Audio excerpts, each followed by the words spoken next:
Junior Fellowship Awardee. Yung pong award na yan ay pinagkakaloob ng US Embassy. Hindi po konektado ako doon. Ngayon, ano ba nagawa ni Yasmin Lau? Si Yasmin Lau po, taga Mindanao.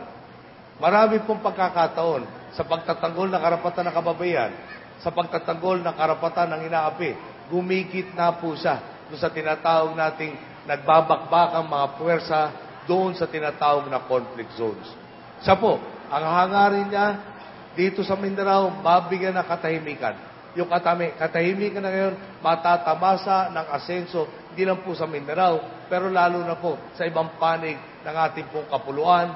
Dahil nga naman po, habang nagbabakbakan ang Pilipino sa kapwa Pilipino, paano nga naman po tayo uunlad?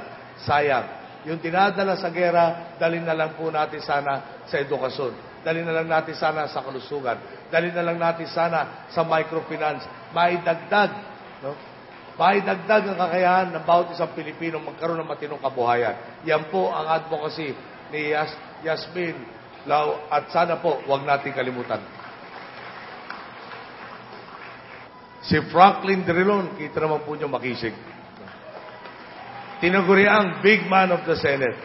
Pero nakita rin naman po natin, nung dating may impeachment, na hindi mo mabuksan yung envelope, may puso rin naman mamon. Ang punto lang ho nito, chairman ng partido namin. Nung kami humiwalay kay Ginang Arroyo, ang galit ni Ginang Arroyo nakatutok kay Frank Drilon. Pero nagpatinag ba si Frank Drilon? Si Frank Drilon po may tapang. Dahil yung tapang po niya, nagmumula sa isang bagay lang. Sino ba ang pinangakuan paglingkuran? Hindi ba taong bayan? Sino ba ang humihingi ng katarungan at katotohanan? Taong bayan.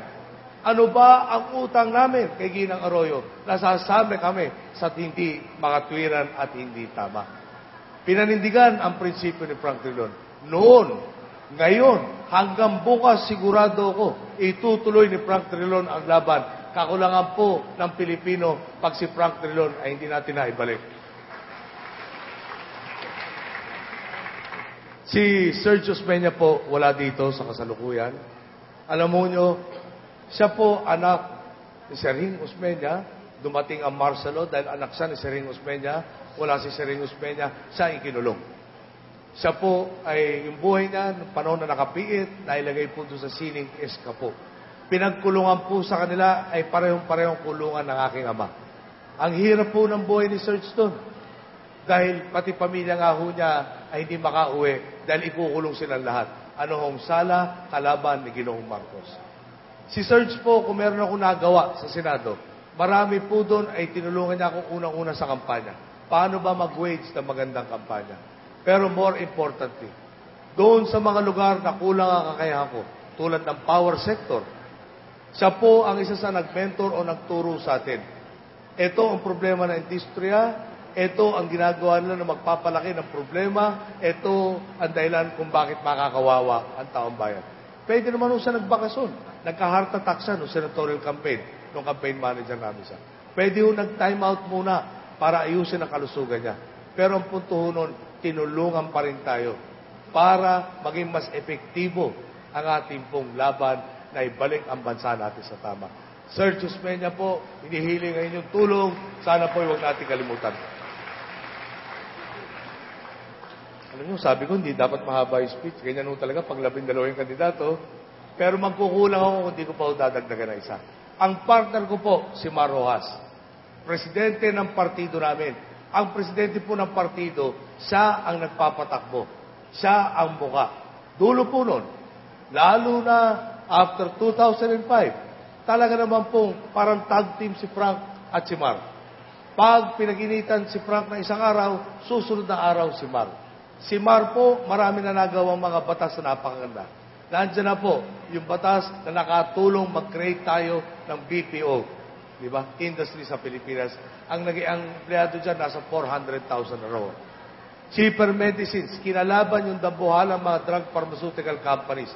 Binati kong siniraan. Dahil si Mar, sinasabi lang niya, yung presyo ng gamot nyo sa Pilipinas, ipatas naman nyo sa kung magkano nyo binibenta sa ibang lugar.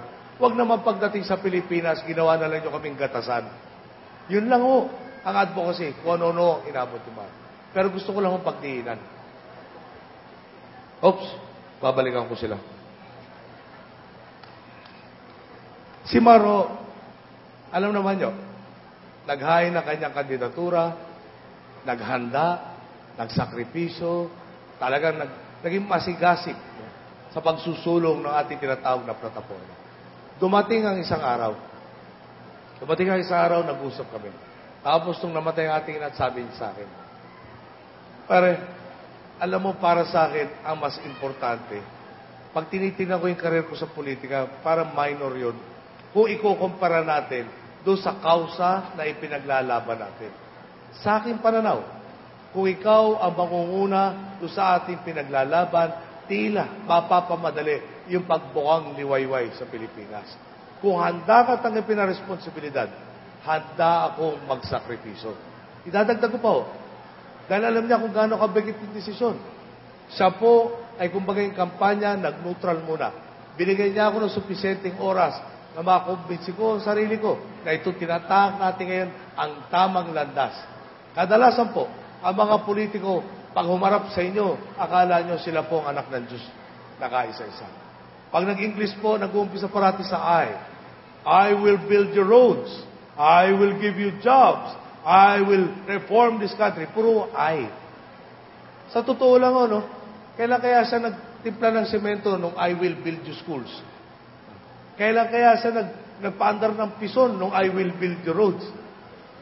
Kailan nung siya pumunot sa bulsa para pondohan yung proyektong yan? Kabahan mo tayo. Yung parati mo nagsasabi ng I, sa Tagalog, ako. Ang pananaw po sa mundo nun, ano ang interest ko bago interest nyo? Si Marroso, baliktad. Interest na nakakarami parati bago ang interest ng sarili. Yan po ang politiko kailangan natin. Sobra po ang tiwala ko sa kanya. Na kung sakasakali man, mapanganib itong tinatahak natin to. Hindi ako umabot ng finish line, tapos na ba laban? Hindi o. Pupulutin ni Mar yung ating pong torch. Sa po ang mangunguna para tapusin itong laban na to dahil itong laban po ay tama po ang pinaglalaban. Kaya tamang laban to. Wala po kung kaduda-duda, yun po mangyayari. At baka naman kung sakali akalain nyo, hindi ko iboboto itong tatlong to. Pagpapasensya na nyo, hindi kulang pa ho sa practice. No? Nandiyan po, si Ralph Recto.